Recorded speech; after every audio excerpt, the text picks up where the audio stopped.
Muy buenas tardes, muy buenos días o muy buenas noches, según sea el momento en que nos encontremos. El sector 6 de educación preescolar de Tijuana, Baja California, en esta conferencia. Muy bienvenidos maestros, muy agradecida por la convocatoria de la jefa de sector, de los supervisores, de los directores y de ustedes mismos. Esta es una conferencia que se inicia hoy. Es un ciclo reflexivo que se inicia hoy y que tendrá su segunda parte el 19 de enero. Es en este sentido que vamos a iniciar un ciclo de reflexiones conjuntas, las maestras, las directoras, las supervisoras, la jefatura del sector, y van a ver que tengo algunas cosas para compartir, muchas cosas que ustedes ya saben. Algunas ustedes las tienen como conocimiento implícito y otras se van a hacer explícitas. Y a lo mejor algo de lo que yo diga sea conocimiento nuevo. Muy bienvenidos, muy agradecida, vuelvo a decirlo. Quería iniciar este encuentro con esta frase. Llegar juntos es el principio, mantenerse juntos es el progreso. Ahora, trabajar juntos es el éxito. Y es una frase a la que quiero convocarlos, con la que quiero convocarlos a todas ustedes, a que juntos pensemos cómo hacemos para provocar el éxito en el aprendizaje de todos los estudiantes de preescolar de esta zona, maestras. Cuando digo maestras lo digo con orgullo, porque soy maestra también, soy maestra de maestros y he sido invitada a que pensemos juntos cómo elegir y poder fortalecer y ampliar la capacidad de acción colaborativa de todo el sector para poder crecer, para poder ayudarnos y acompañarnos en esta crisis pandémica, sanitaria, que nos ha develado y ha desnudado muchas situaciones sociales que intuíamos, pero que no sabíamos del todo. Les quiero dar otra vez una buena bienvenida y recorrer juntos estos cuatro ítems, podría decir, estos 4 puntos críticos que nos hacen renovar nuestra profesión docente. Evidentemente, como vamos a ver, el mundo ha cambiado mucho, no solo por la pandemia, maestros, ha cambiado muchísimo desde hace 10 años, 15 años, y nos toca no solo volver a aprender, como han hecho ustedes durante todo el 2020, hemos hecho todos, sino también desaprender. Desaprender lo que ya no nos sirve, porque en este siglo 2021, en este siglo XXI del año 2021, nos toca reaprender muchas cosas que ustedes ya como experiencia lo tienen. Entonces vamos a ver algunas cuestiones. Dos, el punto dos, sin duda el aprendizaje sigue siendo el foco, el faro de luz para nosotros que valora la ética del cuidado, el diálogo y los roles. Cambian muchísimo los roles, cuida los roles. Tercer punto que queremos revisar juntos es cómo ha cambiado la identidad docente porque nuestros modos de ser y hacer educación también ha cambiado.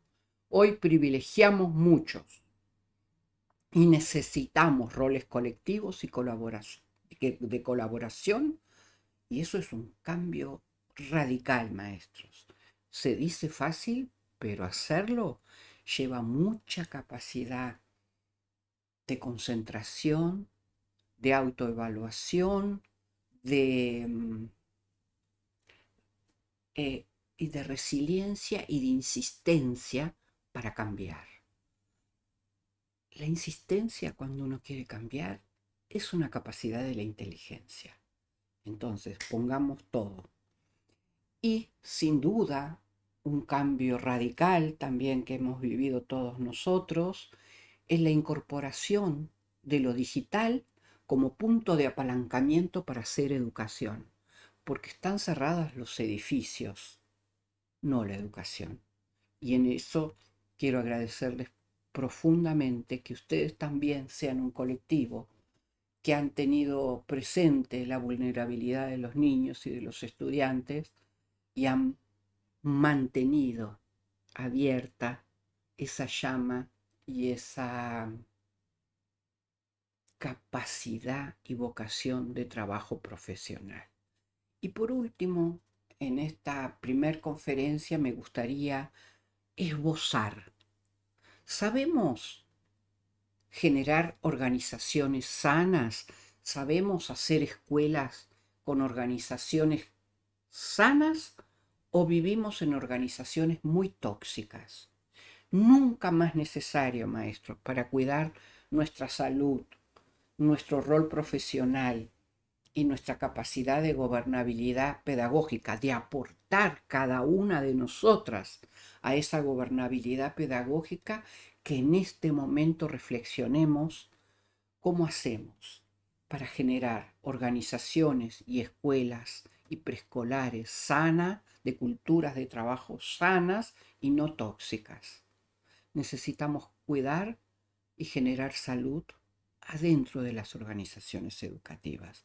Y en este sentido he elegido estos 4 puntos para compartir esta conferencia. Hace mucho tiempo aprendí de Michel Godet esta frase: queremos un mundo que cambie, con nosotros, sin nosotros o contra nosotros. Seguro que cada una de ustedes tiene una respuesta. Unamos nuestras voluntades, nuestra fe, nuestra confianza para poder lograr un mundo que cambie a favor de la bondad, de la buena fe, del ser humano, de crear más humanidad razonable y consciente, y de la formación de cada uno de los niños del sector 6 de Baja California.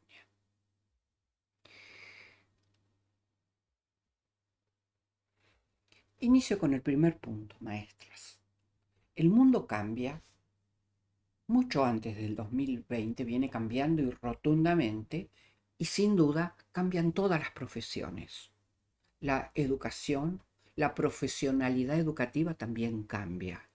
Si a eso le sumamos la crisis sanitaria, la desnudez que hemos descubierto de la gran pobreza ampliada que tiene nuestra América Latina, y los niveles de desigualdad, y el diagnóstico y el reconocimiento es duro. Es duro, pero por duro que sea hay que asumirlo, porque si no, nosotros nos quedamos sin rol profesional. Y nosotros no tenemos que cambiar el mundo. Lo que tenemos es que construir educación, deconstruir lo que ya nos sirve y volver a reconstruir unas estrategias educativas que, que permitan formar, que den oportunidad, que generen inclusión, que generen equidad con nuestros estudiantes. Que, como dice el tercero constitucional, hay que garantizar el derecho a la educación para todos. Con altos niveles de pobreza se garantiza menos el derecho a la educación. Entonces podemos revisar en nuestras prácticas qué hacer, maestros. ¿Qué se viene diciendo en la teoría? ¿Qué escuelas son más sensibles y más conectadas con sus estudiantes? ¿Qué escuelas son sensibles e inteligentes? Cuando digo escuela me refiero a esa organización social que hemos creado los seres humanos a lo largo de la historia,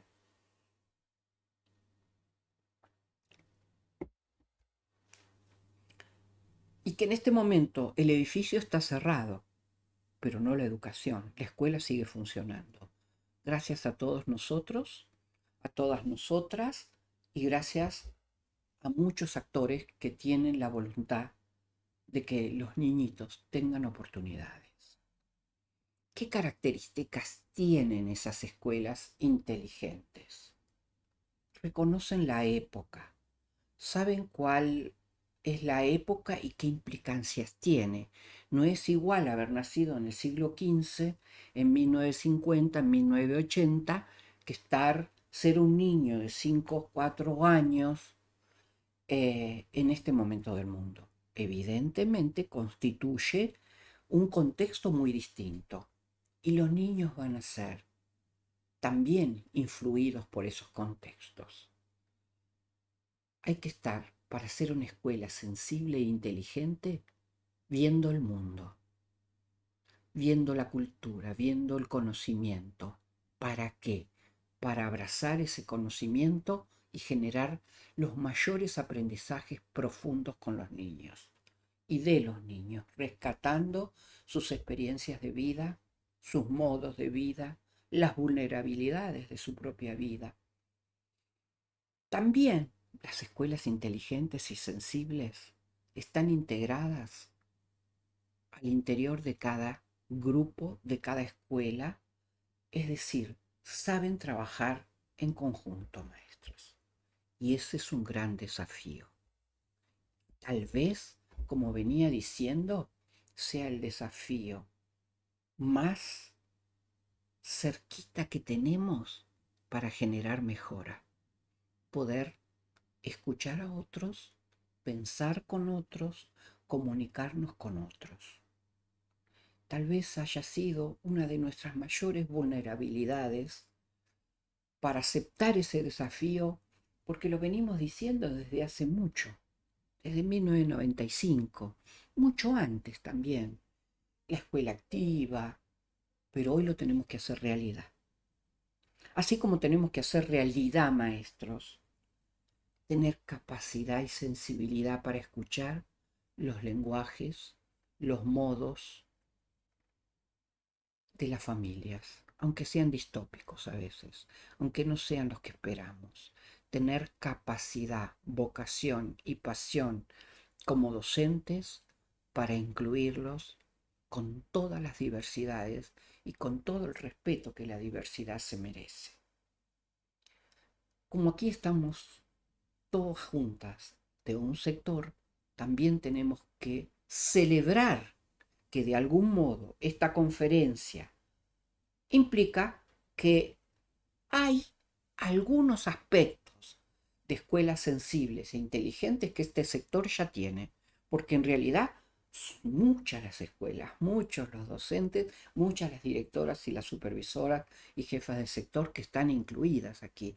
Es decir, que aquí ya están confluyendo algunas redes y seguramente, por lo que me han contado, ustedes han trabajado muchísimo en el 2020 y esta conferencia también va para reconocer ese trabajo y para poder ampliarlo y para hacerlo más eficaz y, y para que juntos podamos encontrarnos, darnos un espacio para no andar corriendo y de pie, pero sí estar pensando juntos cómo hacemos mejor educación para el sector.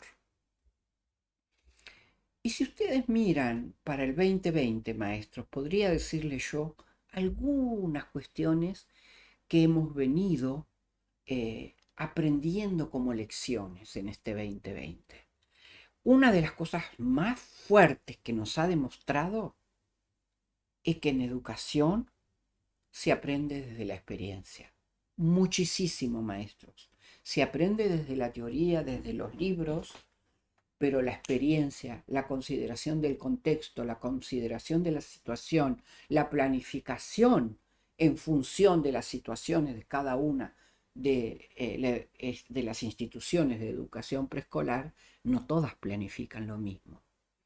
Y ustedes empezaron a darse cuenta, tenemos principios y valores y habilidades que tenemos que compartir.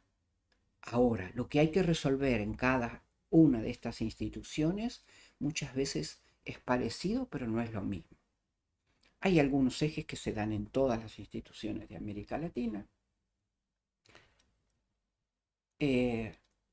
pero algo que hemos aprendido, todos, estoy segura que ustedes también, es a valorar el aprender desde la experiencia vital. Y esto no hay que olvidarlo, porque creo que es uno de los capitales más relevantes que nos ha dejado la experiencia de la pandemia. Experiencia dura, la de la pandemia, la del COVID-19, que se extiende, pero tenemos que ver todas esas joyitas que nos ha dejado. Una, entonces, es que hemos aprendido a ver y a valorar nuestra experiencia en cada una de las instituciones. Dos, hemos empezado a constatar, maestros, que es necesario reconocer y valorar la coordinación y el liderazgo pedagógico.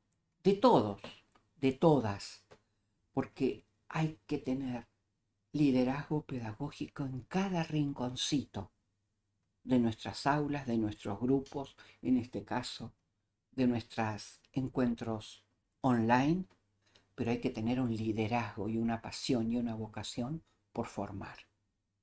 Esto no queda duda, no importa en qué puesto cada una de ustedes se encuentre, cada una como maestra, como directora, como supervisora, como jefa de sector, tiene que elevar esa capacidad de incitar y motivar. Tercero, necesitamos ir construyendo, porque en la realidad va así de rápido, una autonomía interactiva. Es decir, una autonomía que va resolviendo los problemas que se le presentan, pero interactiva con otros, con su director, con su supervisor, con quien sea, consigo mismo, con sus docentes, con sus colegas. ¿Por qué? Porque de ahí es la semillita que va a brotar de la profesionalidad. Y para que este oficio, esta profesión, esta pasión y esta vocación pueda ser disfrutable, nosotros tenemos que darnos cuenta, maestros, de construir esa profesionalidad. Lo vamos a ahondar un poquito más adelante. Nos hemos dado cuenta que con copiar y no alcanza. Nosotros sabemos que nuestros estudiantes tienen que pensar. Tenemos que acompañarlos a desarrollar ese pensamiento y no solo, maestros, a copiar, a repetir, como se hace muchas veces en muchos procesos de aprendizaje. Y ahí va a estar la habilidad que tengamos este año con la televisión, con los cuadernillos, con las clases virtuales, de cómo ingeniarnos para que todas esas distintas técnicas o estrategias converjan en escuchar a los niños, en escuchar sus aprendizajes previos y en movilizar su pensamiento y su capacidad para ver mundo. Sin duda,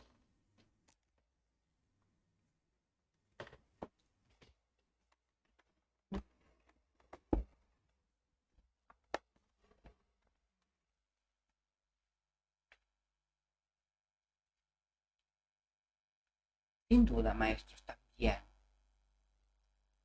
estamos hablando de que requerimos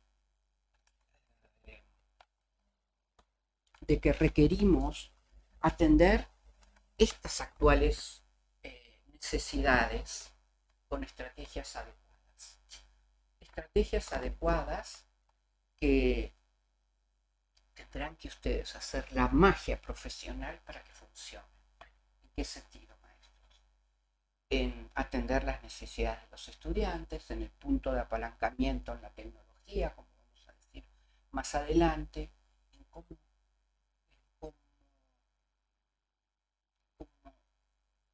potenciar algunas estrategias que generen vínculos entre ustedes y los niños, que generen vínculos entre los niños con los niños. Y de verdad que no la tenemos fácil, maestros, pero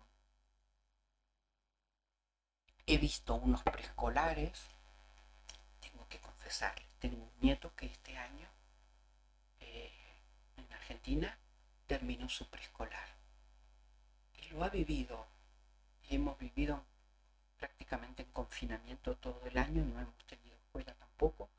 Desde la escuela en Argentina va desde marzo hasta diciembre y no han tenido ni un solo día. Se conocían de la sala de cuatro.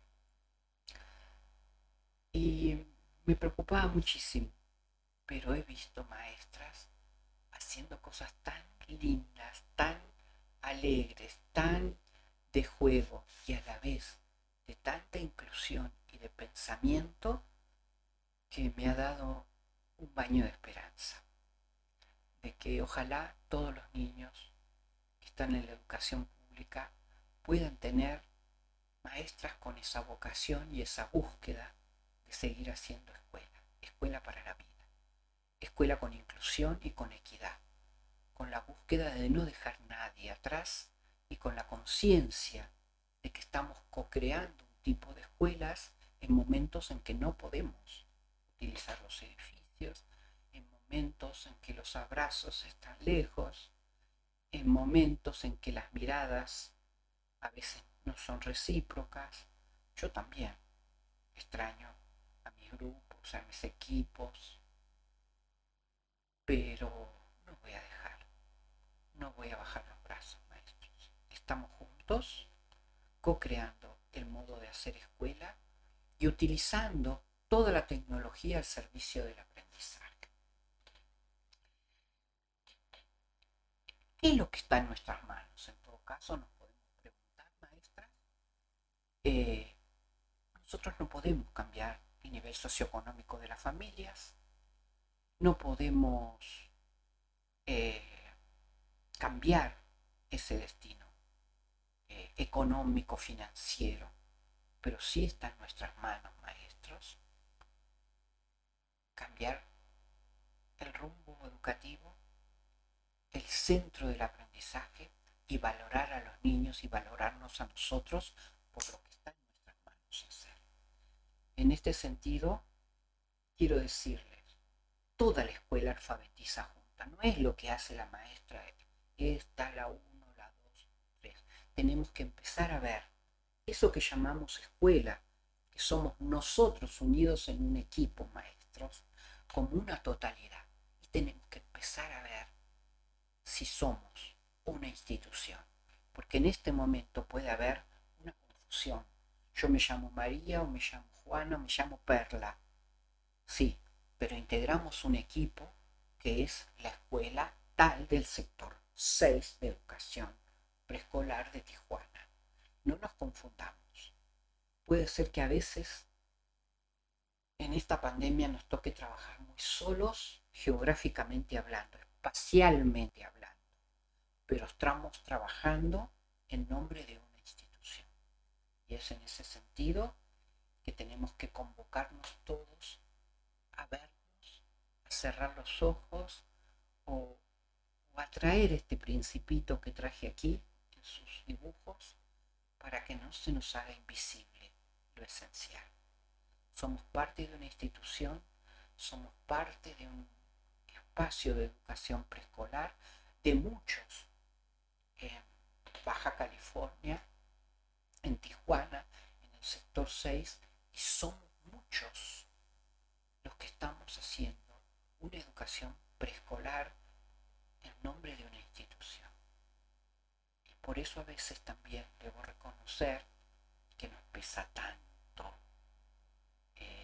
algunas decisiones y algunas acciones. Pero si uno tiene conciencia, va a pesar menos sobre los hombros.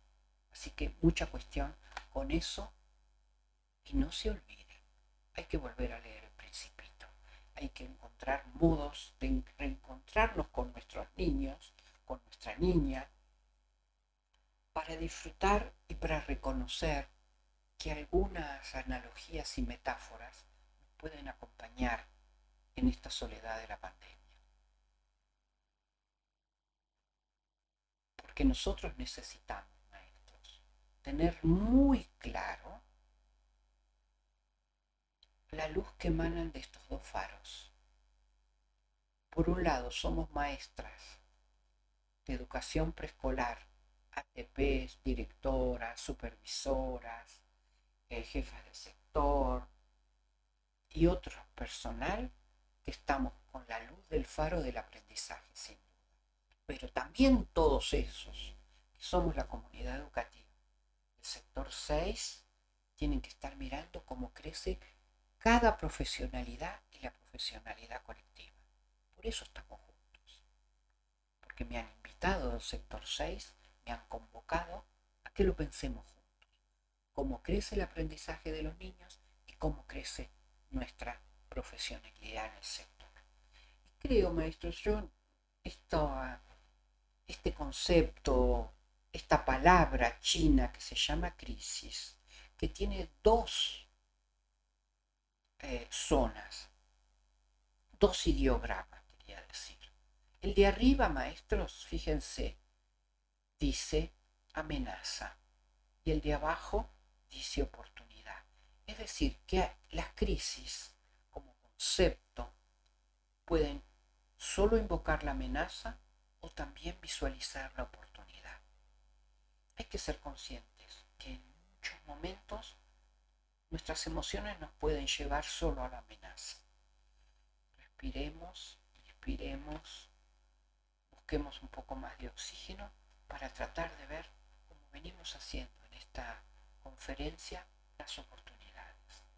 Hay oportunidades de mejora, de crecimiento, de vocación, de profesionalidad.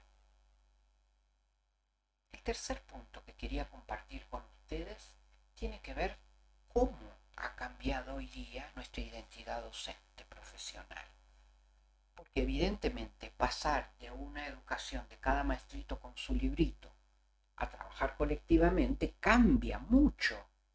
Es como, imaginemos así, un odontólogo. El primer odontólogo del mundo, ustedes saben quién era, dónde nació, dónde están las raíces de la odontología. En un señor que se paraba en los puertos con un sillón, con un hilo y una piedra para sacar muelas. Ustedes no irían hoy día a un odontólogo que haga eso. Sin embargo, esa es la raíz de la odontología. Y hoy la odontología no se ejerce profesionalmente de ese modo. Todas las profesiones van cambiando a lo largo de su historia y a la historia del mundo. Y esto cambia la identidad.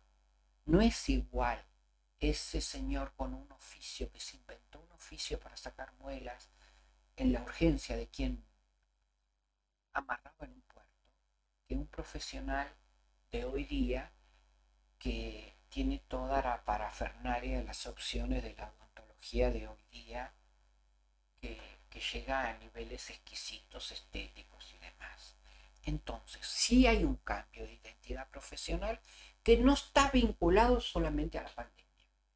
Está vinculado al cambio del mundo, que ha cambiado mucho en los 20 años, y la evolución del propio pensamiento docente, maestros. Y esto nos lleva a que tengamos que asumir esta nueva identidad profesional y a cambiar algunas creencias que teníamos sobre cómo era ser docente. Porque muy probablemente, y los que están, todas ustedes que están en el curso de Desaprender, que prontamente vamos a continuar con él. Quien no lo haya empezado todavía, pero que lo haya abonado y que quiera empezarlo, les recomiendo que habiliten, que nos escriban, les vamos a dar la oportunidad de que puedan concluirlo, de que puedan estudiar juntas, porque Desaprender es la habilidad del siglo XXI, porque no alcanza con tener acumulado acá arriba todo lo que sabemos de los siglos anteriores, porque eso no le da respuesta a las situaciones problemáticas que ustedes encuentran en este momento en las escuelas, en los niños de esta época, formados con jueguitos, con televisión, con esto, con lo otro, y deformados también por la televisión, sin duda, por lo menos en mi país. Entonces nosotros tenemos muchos elementos a favor y bastantes en contra. Y ahí, a la vez que si estuviéramos en líneas de tiempo, les diría, la línea de tiempo del mundo, la línea del tiempo de la pandemia, la línea del cambio social y cultural de la familia, los modos que han cambiado la forma de constituirse la familia, sin duda, nos cambia los escenarios en los que tenemos que trabajar los docentes. Y la otra línea de cambio, que la otra línea histórica, maestros, es cómo ha evolucionado el pensamiento docente, dónde hemos identificado debilidades y dónde están las fortalezas. Entonces, cambiar y transformarnos hoy día es imprescindible, maestras. Para lograr gobernabilidad pedagógica, maestra, necesitamos saberes, y esto es la evolución del pensamiento docente, aptitudes intelectuales y procedimentales, porque nadie a veces valora tanto hacer una planificación, pero eso es una aptitud procedimental del saber hacer. Y la práctica docente no es teoría nada más, es práctica en acción.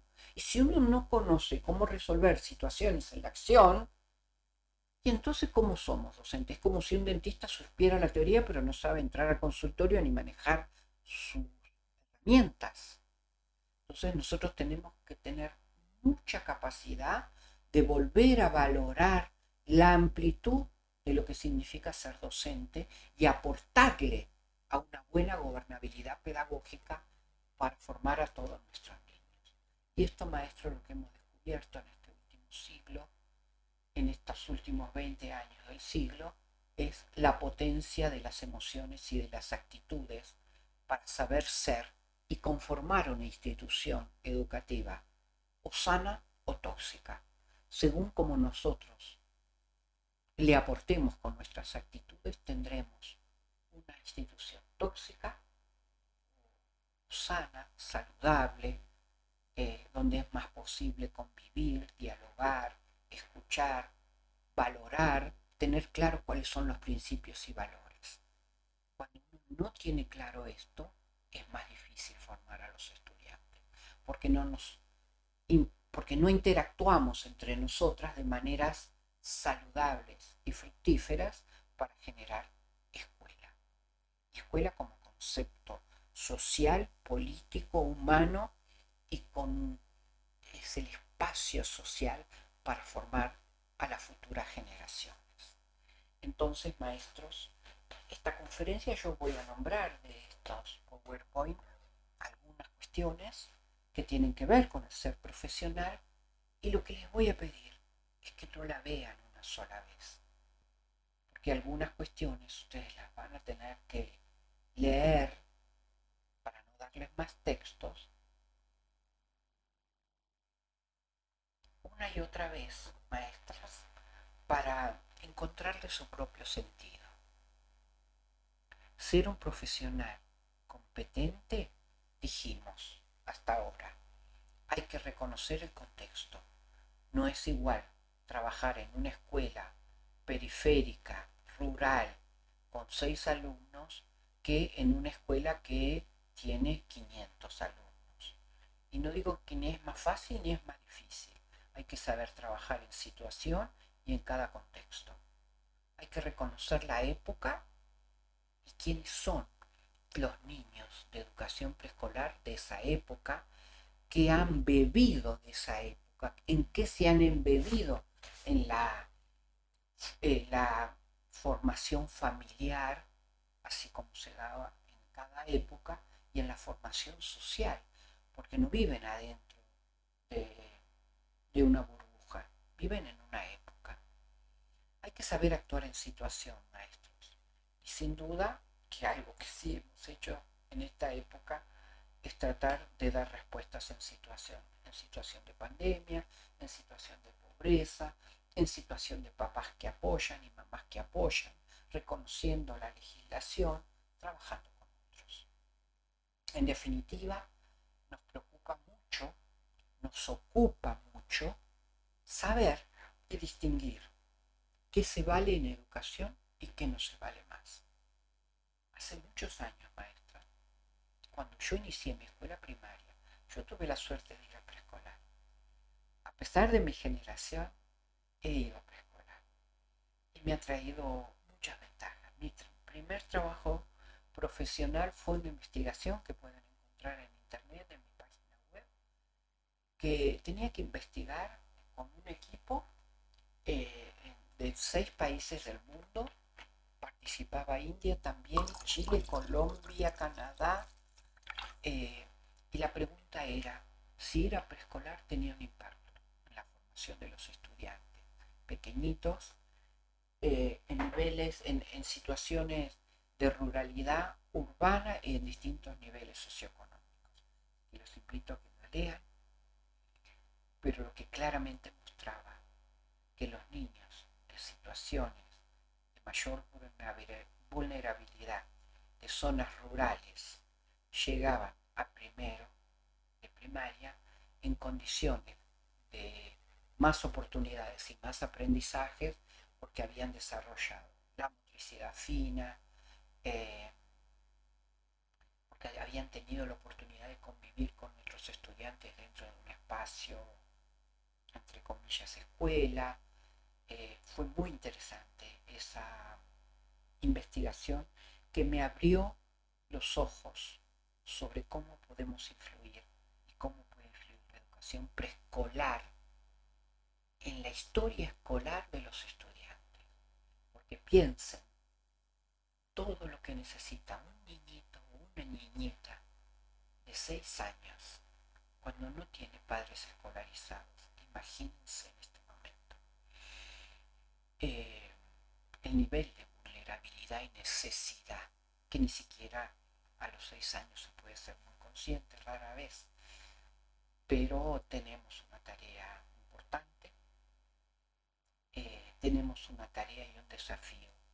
Y espero que esta conversación, este diálogo, el que se va a cumplimentar el 19 de enero, nos permita hacernos preguntas, nos permita escucharnos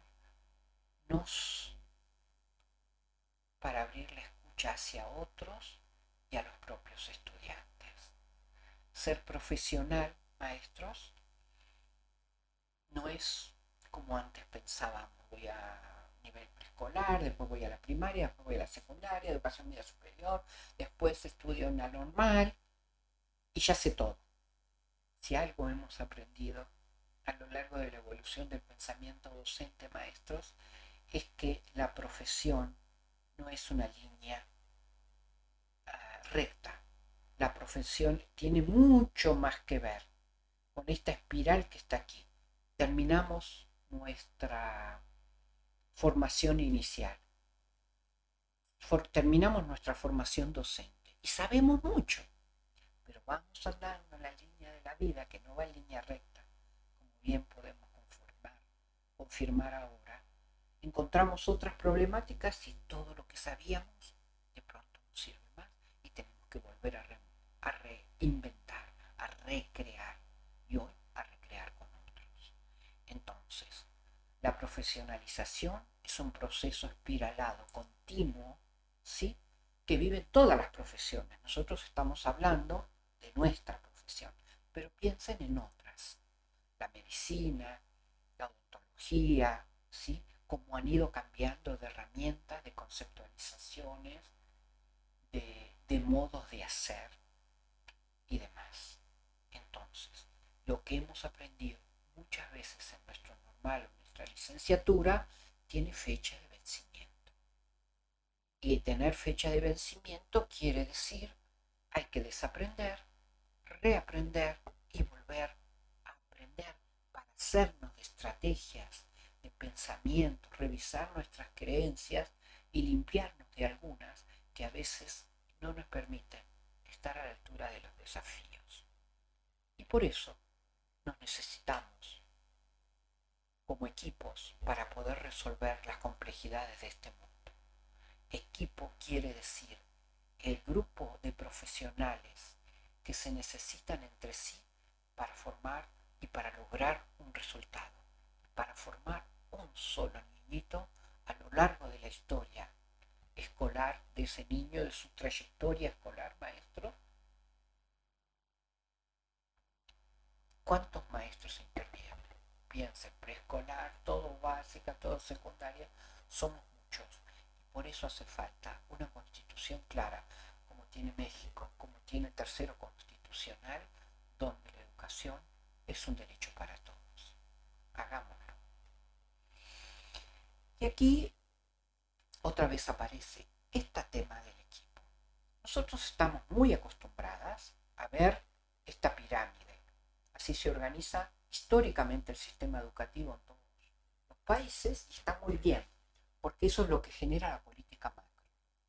Ahora, con la política de nivel macro, de nivel federal o estatal, no alcanza. Necesitamos que los que están cerquita de los niños, de los estudiantes, sepan trabajar en red para generar el conocimiento necesario para resolver lo que se les presenta en cada escuela, que no es exactamente igual. Y eso es trabajo colaborativo, capacidad de comunicación, de escucha, capacidad de pensar juntos, planificar juntos y hacer juntos. Eso es una comunidad educativa que hace en conjunto. Y este es un gran desafío al que los invito. Para eso hay que respetar valores y principios compartidos. Hay que poder manejar con probidad el espacio del Consejo Técnico Escolar, porque ese es el espacio que además tenemos, que ustedes tienen en México, para pensar juntos y para hacer juntos. Tienen una estrategia, un modo de planificar juntos que es la ruta de mejora. Tienen un modo de planificar en educación preescolar. Todo eso, maestros, reconocer esa legislación, esos procedimientos, reconocer el tercero constitucional, la noción de derecho a la educación de cada uno de los estudiantes, es lo que conforma un modo de hacer política, social e individualmente una profesión en un momento del mundo, en un país determinado, en México, que amo tanto, que me ha dado tanto, y en Baja California, por supuesto que ya, ojalá Diosito me dé la oportunidad de conocerlas y de conocer ese estado querido y esa ciudad de Tijuana. Entonces, maestros, no podemos seguir trabajando como islotes, porque si trabajamos así, es grave. Hay que llamar a la Cruz Roja.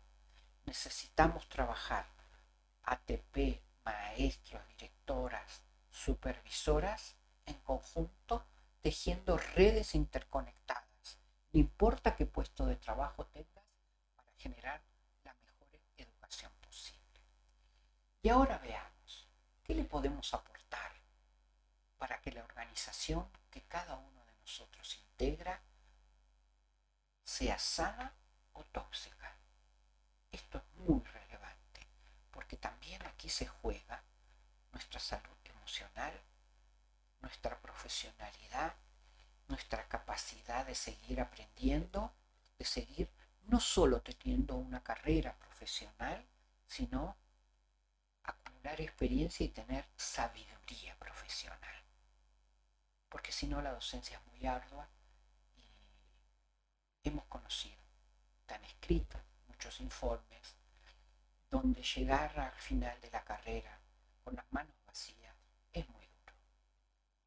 Entonces, cuidado con estas cuestiones de las que nos habla Michael Fullan, un gran estudioso del mundo educativo, que nos habla, cuidado con la resistencia al cambio, cuidado con la complacencia, ser siempre del mismo modo, con la inhibición a cambiar, maestros, porque todos esos niveles de resentimiento, queja, confort mal habido, nos lleva a muchos niveles de dependencia y de depresión profesional. Cuidado con este tema, mucha queja y mucho resentimiento le van generando espacio a profesional y a la inhibición de la profesionalidad en realidad, porque en realidad quedan encapsulados en una visión del pasado que no existe. Y la gente que vive en el pasado en general sufre mucho. Eh, los invito a leer a Michael Fura. Ahora, todas estas características maestras llevarían a una organización, a una escuela con una cultura de trabajo muy tóxica o medianamente tóxica según los montos de esa toxicidad, por decirlo así. Pero podemos trabajar en una cultura sana, podemos comprometernos a trabajar en una cultura sana que tiene otras características y otros frutos. Porque esta de cada maestrito con su librito, al distanciamiento, al formalismo, al dramatismo, nos lleva a la ingobernabilidad. Cuando ustedes vuelvan a ver esta conferencia, podrán leer todas estas cuestiones que estudió Michael Fullan en sus investigaciones, a estar todo el tiempo con él, a mí me parece, con las anécdotas, las quejas, ¿sí?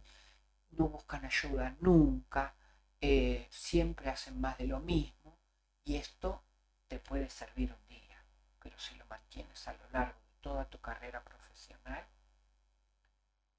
tiene sus consecuencias negativas y una cultura de vida muy dura, muy tóxica. Las culturas sanas, sin embargo, tienen otras características, otros principios y otros valores. Hay capacidad de servicio, hay libertad para pensar, se busca la justicia y la equidad, hay capacidad de escucha, se ven los problemas, hay dedicación y vocación, hay puntualidad para ejercer el cargo. ¿Qué más? Se ven los problemas, vuelvo a repetir, no se ocultan. Hay orientación a la acción, hay capacidad de construir resiliencia aún en los momentos más difíciles. Hay formación continua. Entonces, maestros, cuando uno se compromete con esto, la ecuación es distinta. La cultura de vida es menos pesada en las instituciones que abrazan estos principios y valores. Y es muy importante que ustedes piensen, ¿yo qué valores y principios privilegio para vivir en la institución? Aunque hoy estemos así a la distancia, pero es una cuestión importante saber, como trata de decirles esta figura, dos manos que abrazan un corazón. Cuando uno trabaja con dedicación y capacidad de servicio, es una cuestión. Cuando uno es profesional, cuando uno trabaja por la justicia y la equidad, cuando uno sabe escuchar y sabe pensar y se dedica a resolver problemas, otra es la cultura del trabajo. Si todos juntos abrazamos esos principios y esos valores, es bien distinto a cómo vivimos juntos la profesión docente. Entonces, es una invitación a que pensemos cuáles son los 7 valores o principios que cada una de las escuelas o el sector 6 quiere valorar, quiere privilegiar. Porque cuando uno tiene en cuenta eso, los consejos técnicos van a ser más claros, lo que aporta cada uno va a ser más claro, lo que apoya uno al otro va a ser más claro, la retroalimentación va a ayudar a que podamos escuchar y mejorar. Entonces, mucha valoración de definir nuestra visión de futuro integra estos principios y valores para andar juntos y hacer mejor educación. Porque eso influye muchísimo, maestros, en nuestras prácticas, en nuestra acción, en nuestra visión, en nuestros vínculos entre maestras y maestras, con directores, ATPs, supervisores. Entonces, cuando uno tiene muy claro lo que quiere privilegiar, es mucho más fácil, maestros, ser docentes y tener unos resultados que valoren nuestra profesionalidad y el aprendizaje de los niños. Recuerden, está cambiando el ADN profesional. Se valora no solo el saber pensar, los conocimientos, sino el saber hacer y nuestras actitudes. ¿Cuáles son las tuyas? ¿Reconoces tus actitudes? ¿Has pensado cómo estas actitudes influyen en tu vida profesional y en cómo te ven los otros y en cómo te sienten? ¿Escuchas o siempre hablas? Reflexiona. Es una provocación para pensar juntos. Porque es un momento en que el mundo nos está pidiendo afinar nuestro cerebro con nuestro corazón. Y esta es una convocatoria de esta conferencia: aumentar nuestra autonomía, pensar, crear, hacer, ser, desear, para lograr más, para que este sector 6 pueda crecer muchísimo.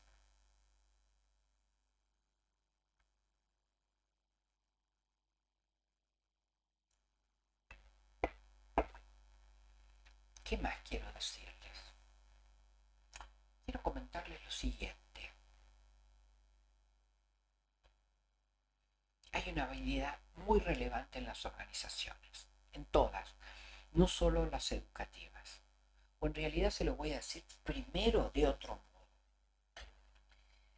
Las organizaciones en las que trabajamos, todos nosotros, educativas, hospitales, lo que sea, tienen dos debilidades muy relevantes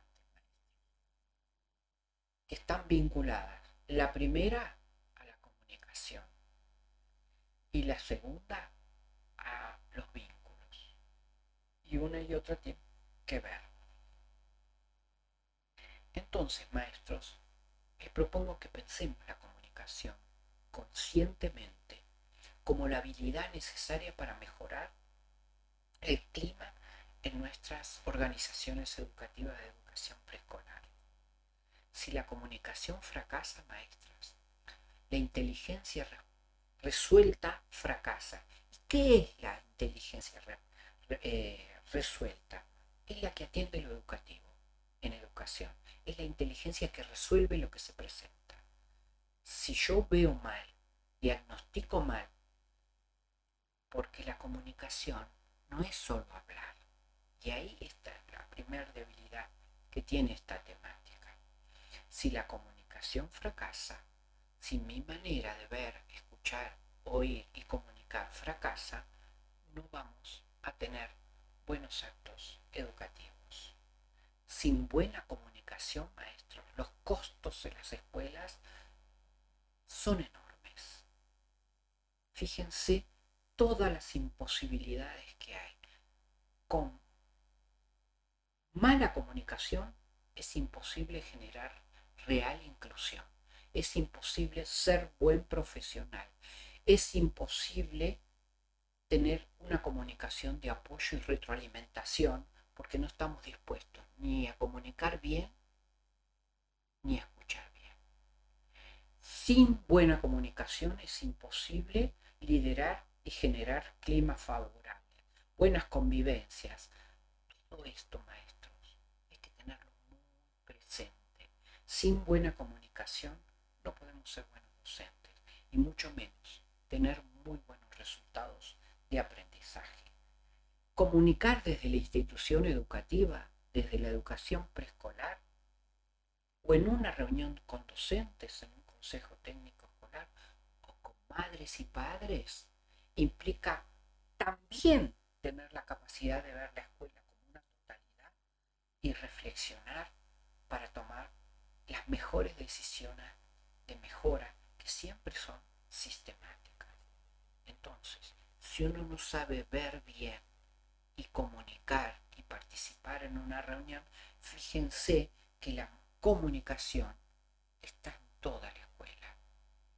Por eso les deseo que este reinicio de clases sea muy fructífero, con una buena tierra donde crezcan buenas plantitas nuevas, y los espero el 19 de enero para seguir conversando juntos sobre educación, para que plantee sus interrogantes, sus preguntas, sus dudas.